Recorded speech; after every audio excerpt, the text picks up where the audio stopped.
Britain and the European Union have struck a new Brexit deal after intense negotiations between London and Brussels. The two sides have been working on the legal text of the deal, but it will still need the approval of both the UK and European parliaments. More in this report. British Prime Minister Boris Johnson says Britain and the European Union have agreed a great new Brexit deal.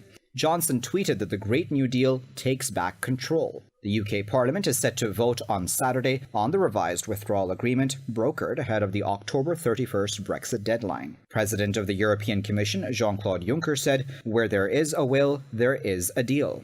You can be happy. I had the Prime Minister on the phone twice this morning and we concluded the deal. Well done. The new agreement will keep Northern Ireland in the UK customs area, but tariffs will apply on goods crossing from mainland Britain to Northern Ireland if they are headed further to Ireland and the bloc's single market. European Council President Donald Tusk said the deal is a good one, but he preferred Britain to stay in the bloc. Deal is always better than no deal, but I'm not happy because of the substance of this political fact. I mean, I am here, but I remain. But of course, the deal is much better than no deal. The previous Brexit deal was thrice rejected by the British Parliament. The head of the main opposition Labour Party, Jeremy Corbyn, says Boris Johnson's Brexit deal is worse than former Prime Minister Theresa May's. He said the best way to get Brexit sorted is to give the people the final say in a public vote. The Northern Irish Party, the DUP, has also refused to support the deal. Well, for more on this story, we have our correspondent from Brussels, Mia Alberti, joining us. Mia, thank you for joining us in Indus News. So tell us, what details you have right now regarding the new Brexit deal? The Commission has said that now it will be up for the EU leaders in the Council summit that is just starting here in Brussels to approve this document. That will be the first hurdle this new deal will have to pass. But we have been seeing some positive signs from EU leaders. We saw French President Emmanuel Macron on Wednesday saying that if a deal was done by Thursday, which is the case, then the EU Council would be very positive in accepting the deal. So we are seeing a pathway from the EU to accept the deal as it stands. I think the biggest challenge for the deal it is to be accepted by the British Parliament, and that debate is expected by Saturday in London. Chief Negotiator Michel Barnier addressed a press conference earlier on and gave 4 points on this particular deal. Can you give us some details on those points and how they make this deal different from the one reached by former Prime Minister Theresa May?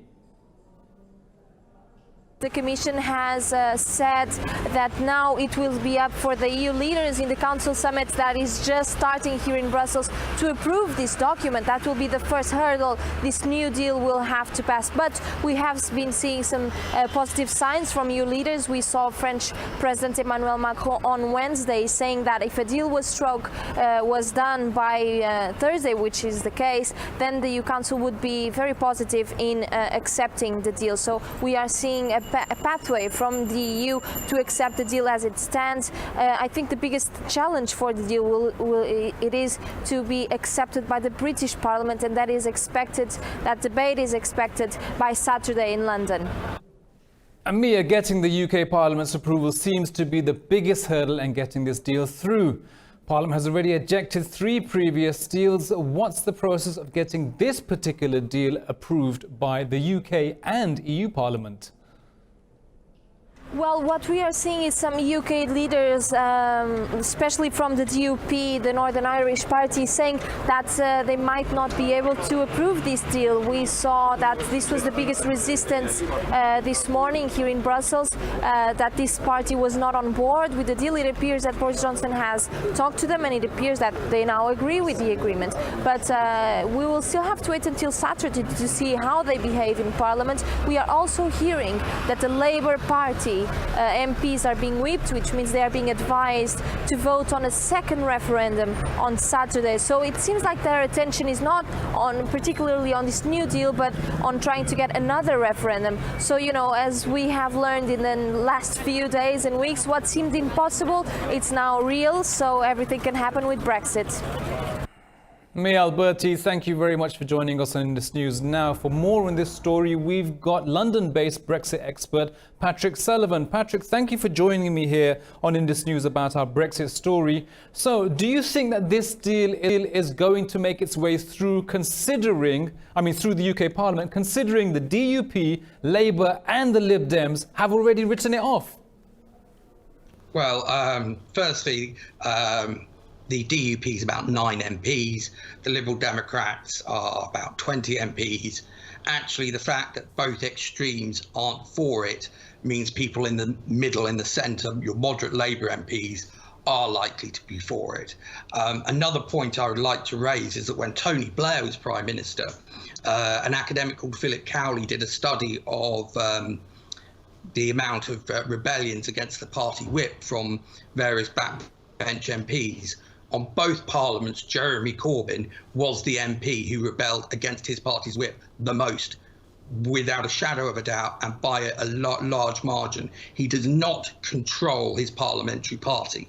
He might control the Labour grassroots, but the Labour grassroots don't have a vote here, and the Labour MPs do. And a number of them are in seats that voted Leave, and their voters will not forgive them if they scupper this final chance to get Brexit. Well, Patrick, he's removed the whip from over 20 of his own party members, Boris Johnson that is, and now he doesn't even have a majority. So how's he going to do it? Well, he's going to have those moderate Labour MPs. I mean, in actuality, he needed to remove the whip from those 21 in order to stop the bleeding to the Brexit party. Those 21 Conservative MPs were trying to scupper Brexit. What that's also done is it's meant that he's been able to crack the whip, as it were, harder on his other MPs, such as the European Research Group, because he said what's good for the goose is good for the gander. And people know that, unlike with Theresa May, when Boris Johnson says something, he means it. Well, look, so tell me this now, Patrick. What makes this deal so special? Why have the EU agreed to this before and they didn't agree to Theresa May's one? Has Britain sold itself out too cheaply in Brexit? Oh, not at all. I mean, basically, from an EU perspective, what Boris Johnson had to do was show that Britain was willing to walk away. The EU pretended like it had all the cards, when in fact it didn't. If you were to look at politics, let's not view it as the EU versus Britain. All politics is local or domestic.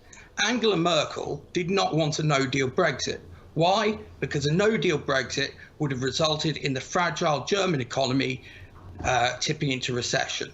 Leo Varadkar, the Taoiseach Prime Minister of Ireland, is leading a minority coalition government. If there was no deal, Ireland would be the country that would suffer the most, and his coalition would collapse, and then you'd have a no-deal Brexit blame game. In addition to this, you've also got to see the issue of the boogeyman. So when Theresa May was negotiating, she said that Boris Johnson is the scary thing you don't want. But Boris Johnson's a sort of British oddity. Now, Nigel Farage, who runs the Brexit Party, is connected together with all these other national populist movements throughout Europe, tied by Steve Bannon. And what that means is that there is a linkage between what's going on domestically in countries such as Italy and countries such as France and their populist movements. If there'd been a no-deal Brexit Party would have most likely been the ultimate beneficiaries, and that would have infected politics across Europe. Also, in regards to the Brexit, also in regards to the Brexit Party, they have no power in the UK Parliament because they have no MPs and no peers. However, they do have a large degree of power in the European Parliament, where they are the largest single party, and they are allied to other parties, again, which are against the European project. What I believe the European Union would much rather have is Britain leaving with a deal and Nigel Farage and his group of MEPs leaving with Britain. Patrick Sullivan, thank you very much. Patrick, thank you for that. We've run out of time, but thank you so much for your analysis on Brexit there. That was Sullivan joining us in London.